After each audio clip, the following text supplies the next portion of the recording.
ახალგაზრდა მეუღლე.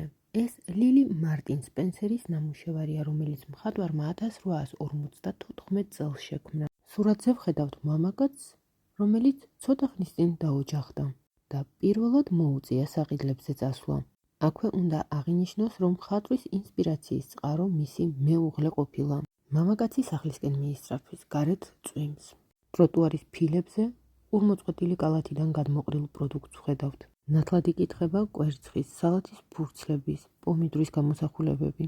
მარჯვენა ხელითა და მუხლით მამაკაცი კალათს იჯერს, რომ პროდუქტის დარჩენილი ნაწილიც არ გადმოეყაროს.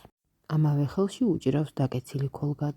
იმის მიუხედავად, რომ ქუჩაში თავსხმა-წვიმაა და სურათზე გამოსახული სხვადასხვა ადამიანი ცდილობს არ დასველდეს და დანიშნულების პუნქტამდე ჩქარა მიაღწიოს, მამაკაცს სულ სხვა რამაც უხებს.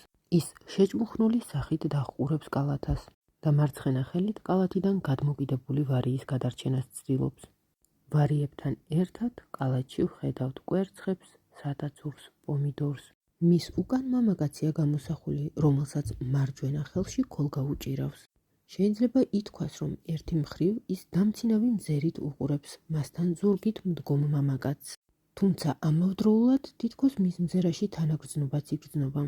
მან ხომ ეს ყველაფერი დიდი ხნის წინ გაიარა და თითქოს აგონდება ერთ დროს მასავით, როგორ უჭირდა საყიდლებზე სიარული. ლილი მარტინ სპენსერის ეს ნამუშევარი ნიუ-იორკში, მეტროპოლიტენ მუზეუმში ინახება.